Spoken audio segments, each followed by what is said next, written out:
Welcome back, everyone. Today we are continuing our conversation about logistics with our partner, Wolfgang Lehmacher, a global thought leader in supply chain world. Thank you for joining us, Wolfgang. How are you?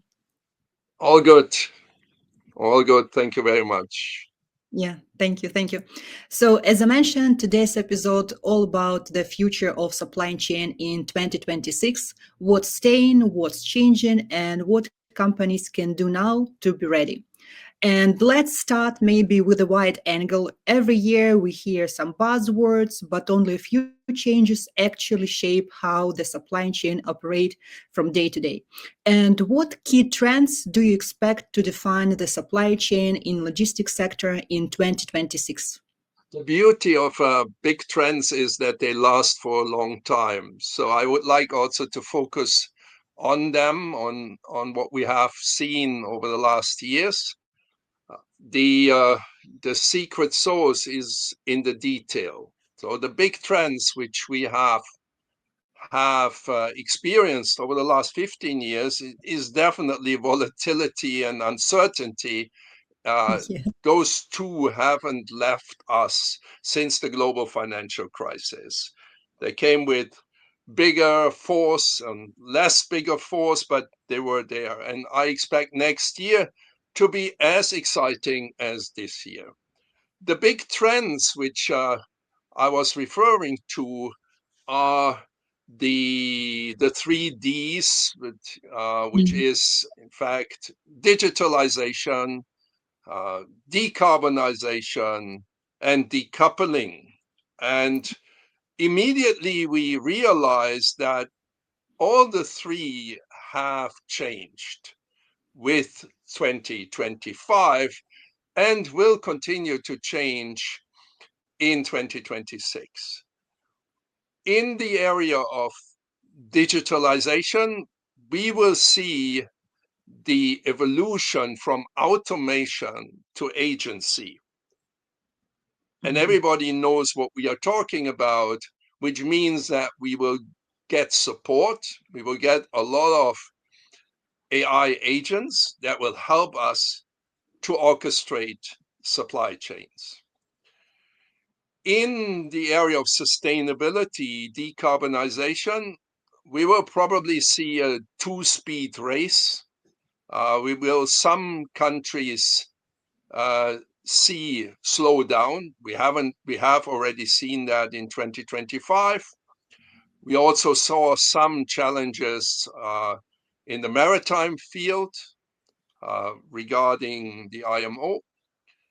Uh, but Mhm. on the other hand, this motivates others to do more.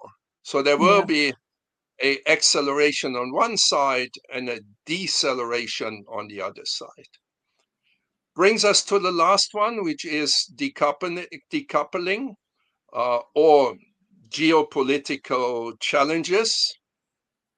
And there I see a continuation of 2025, and it can go both ways. It can go softer and it can go harder.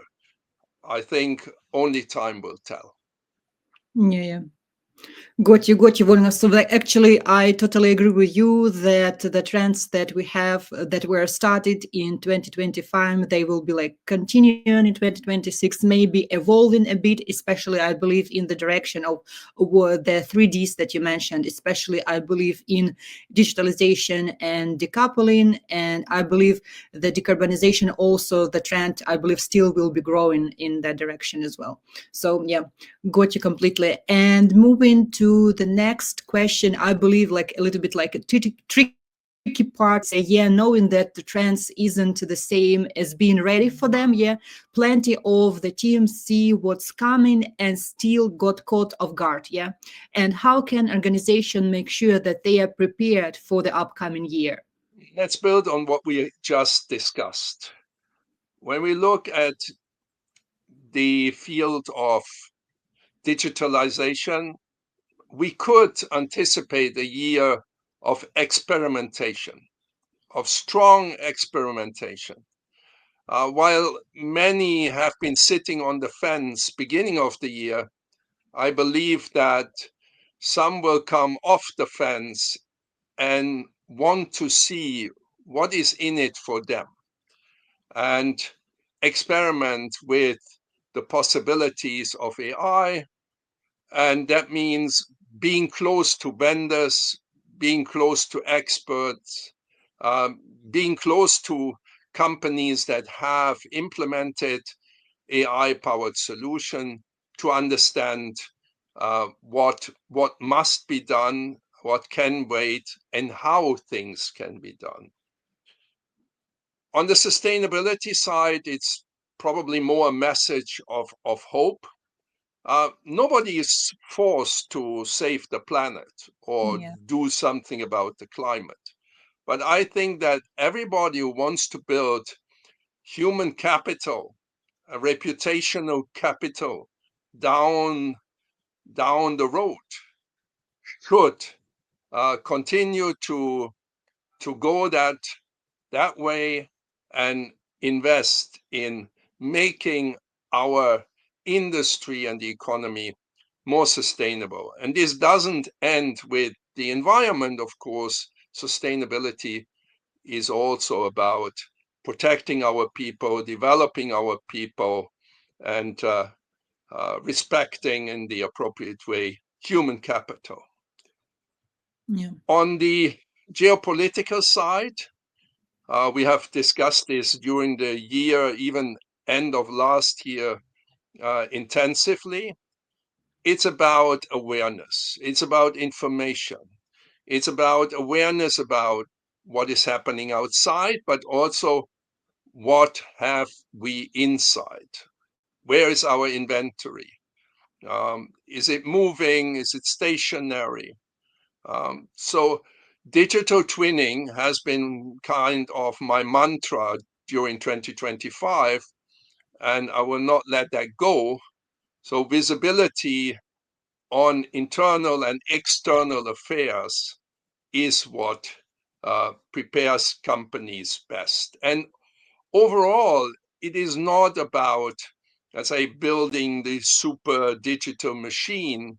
It's in fact kind of the opposite, building a lean machine that keeps us agile through a human machine interplay.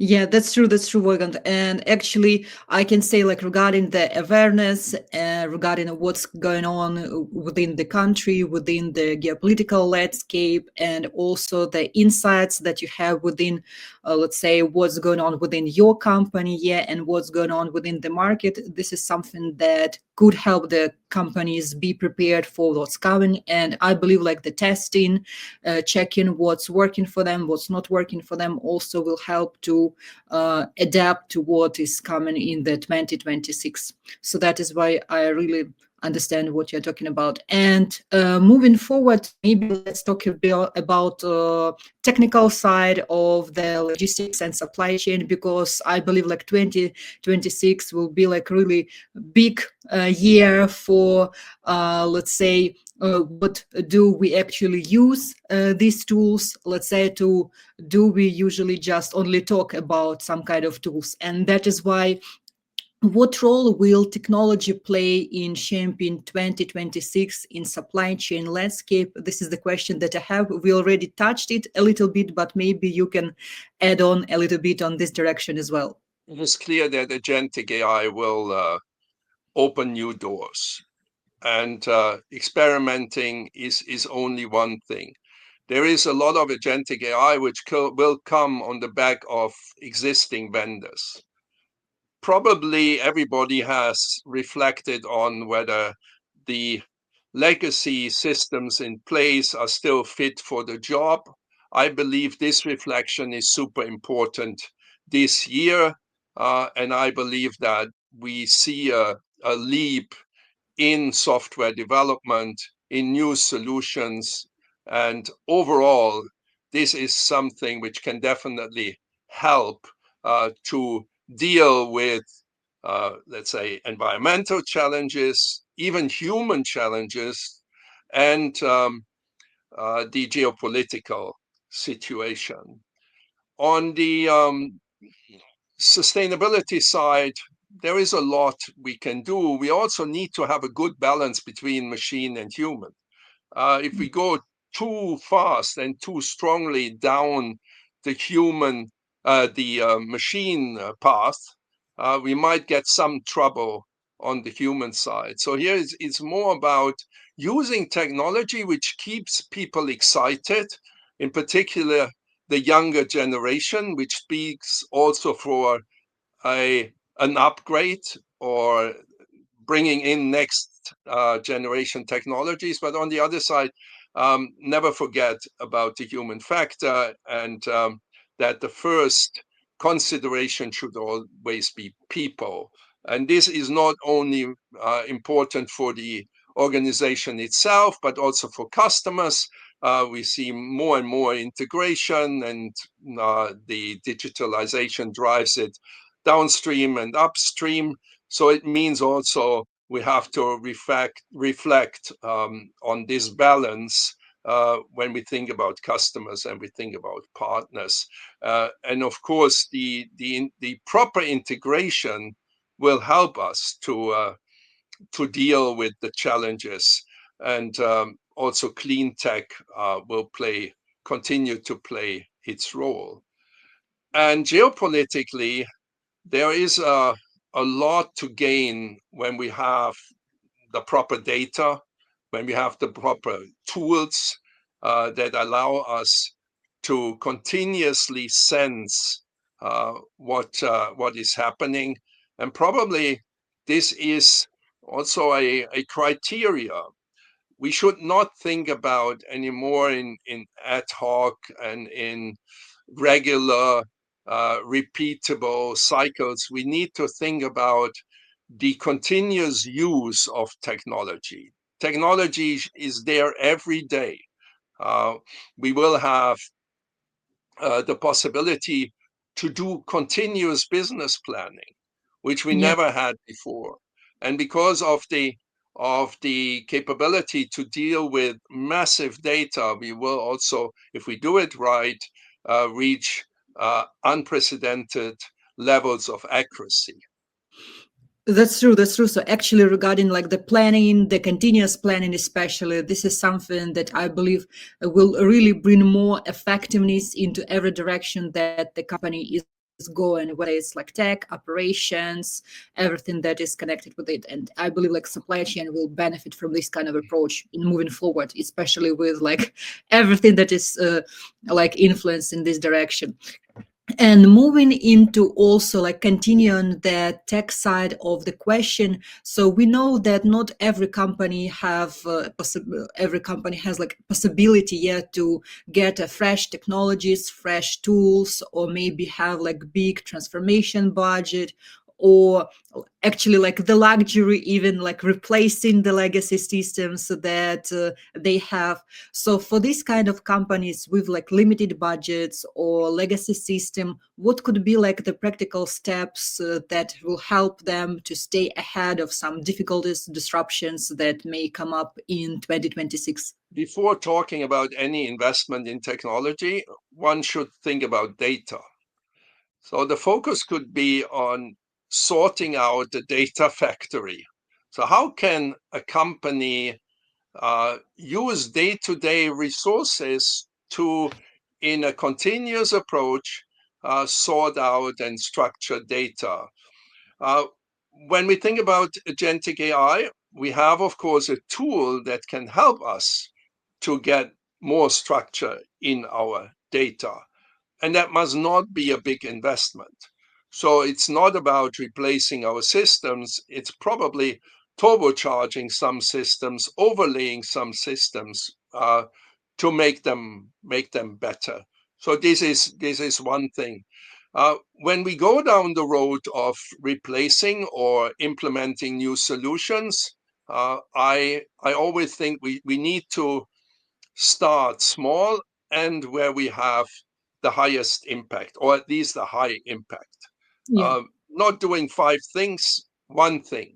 I always say that it's one case, one quarter, one proof, which means that we focus on in one quarter on improving one thing. which means invoicing, which could mean the accuracy of invoices, which could be last mile, which could be inventory control, just to mention three.